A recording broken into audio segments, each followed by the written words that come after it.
외로움을 친구로 만드는 법. 쇼펜하우어의 지혜. 사람들 속에서도 외로움을 느낀 적이 있으신가요? 토요일 오후 소셜미디어를 스크롤하다 문득 가슴이 텅 빈 느낌을 받을 때가 있습니다. 친구들의 웃는 얼굴, 가족들의 따뜻한 모임, 연인들의 다정한 순간들, 모두가 행복해 보이는데 유독 나만 혼자인 것 같은 기분. 회식 자리에서도 웃고 떠들면서도 마음 한구석은 여전히 허전합니다. 이 외로움은 당신만 느끼는 게 아닙니다. 외로움을 이해한 철학자 쇼펜하우어의 이야기를 오늘 해보려고 합니다. 쇼펜하우어는 인간의 내적 허기를 누구보다 깊이 이해한 철학자였습니다. 그런데 그는 독특한 관점을 제시합니다. 외로움을 도망쳐야 할 적이 아니라 삶을 깊이 들여다보게 해주는 스승으로 만들 수 있다고 말입니다. 대부분의 사람들은 외로움을 부정합니다.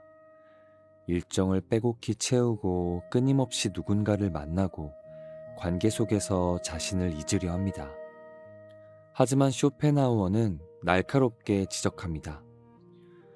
외로움을 피하려고 애쓰는 순간 우리는 진정한 나를 만나지 못한다. 그는 고독 속에서 자신을 마주하고 감정을 관찰하며 내면의 목소리를 친구처럼 받아들이는 법을 실천했습니다. 우리가 흔히 느끼는 쓸쓸함, 공허함, 심지어 좌절감까지도 제대로 바라보면 자신을 이해하는 문이 된다는 것이죠. 그렇다면 고독을 친구로 만드는 실천법은 어떤 게 있을까요? 쇼펜하우어는 어떻게 외로움을 친구로 만들었을까요? 그는 일상의 작은 순간에서부터 시작했습니다. 아침에 눈을 뜨면 하루를 계획하기 전에 먼저 자신에게 물었습니다. 오늘 내게 진정으로 필요한 것은 무엇일까? 어떤 감정이 나를 움직이고 있을까?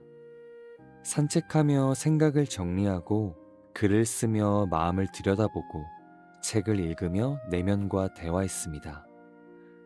외부의 소음과 타인의 기대에서 벗어나 오직 자기 자신에게 집중하는 시간. 그 속에서 그는 외로움을 받아들이고 심지어 즐길 수 있게 되었습니다. 이것은 단순한 고통 회피가 아닙니다. 외로움을 삶을 깊게 이해하고 성장할 수 있는 기회로 전환하는 것입니다. 첫 번째, 자기 자신과의 대화. 하루 중 단 10분만이라도 조용한 공간에 앉아보세요. 스마트폰을 내려놓고 아무것도 하지 않은 채 자신의 감정을 관찰하는 겁니다. 오늘 나는 왜 이 감정을 느낄까? 이 순간 나는 무엇을 필요로 할까? 내 마음이 진정으로 원하는 것은 무엇일까? 외로움을 부정하진 마세요.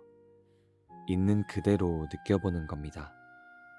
그 순간 당신은 자신과 진정한 친구가 될 겁니다.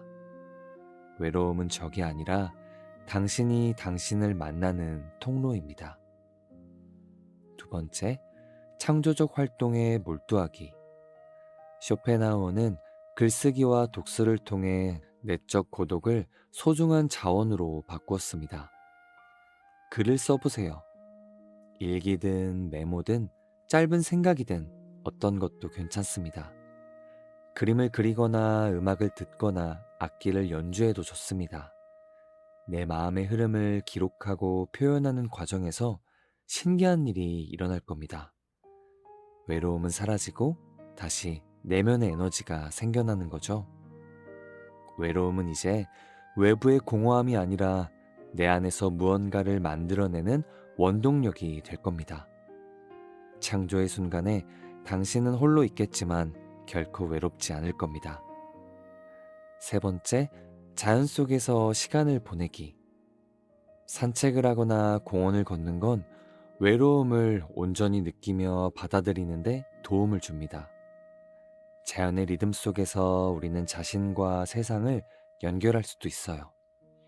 나뭇잎이 바람에 흔들리는 것을 보고 새소리를 들으며 구름이 흘러가는 것을 바라볼 때 우리는 깨달을 수 있습니다. 외로움은 고립이 아니라 모든 것과 연결되어 있다는 것을요. 이 모든 것들은 실천이 전제되어야 한다는 것을 잊지 마세요. 실천 없이는 아무런 의미가 없습니다. 외로움이 찾아올 때마다 도망치지 마시고 잠시 멈춰서 내 마음과 대화를 꼭 한번 시도해 보세요. 책을 펼쳐보고 펜을 들으세요. 공원을 걷고 이 작은 행동을 쌓아보세요.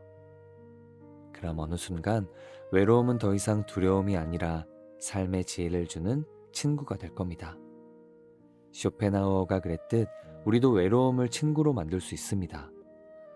그렇다면 외로움 속에서 어떻게 성장할 수 있는지 한 번 더 알아볼까요? 외로움은 우리를 혼자 남겨두는 적이 아닙니다. 오히려 삶을 깊이 이해하게 해주는 선생님이죠.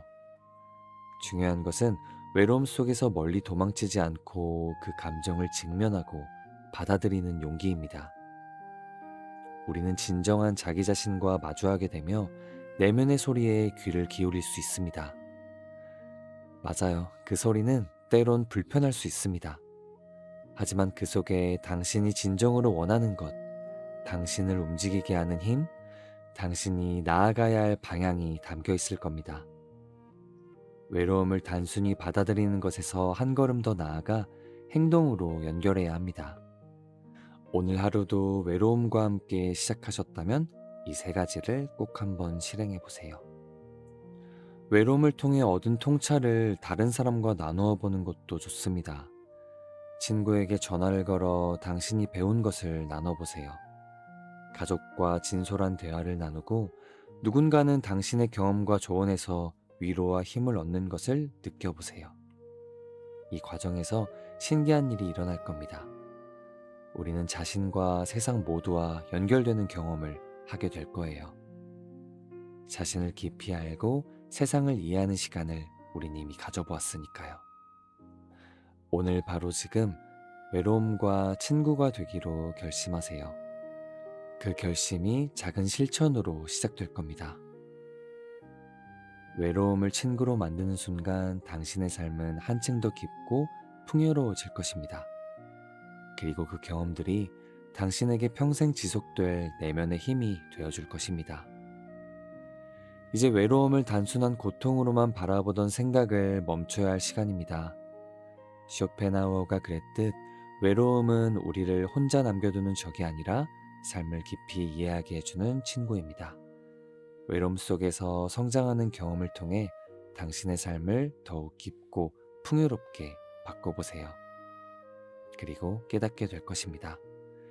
외로움은 끝이 아니라 시작이라는 것을, 진정한 나 자신을 만나는 여정의 시작이라는 것을요. 오늘의 이 지혜를 잊지 않고 댓글로 여러분의 생각을 남겨주세요. 이미 외로움과 고민에 빠졌을 분들에게 큰 힘이 되어줄 것입니다. 오늘도 들어주셔서 감사합니다.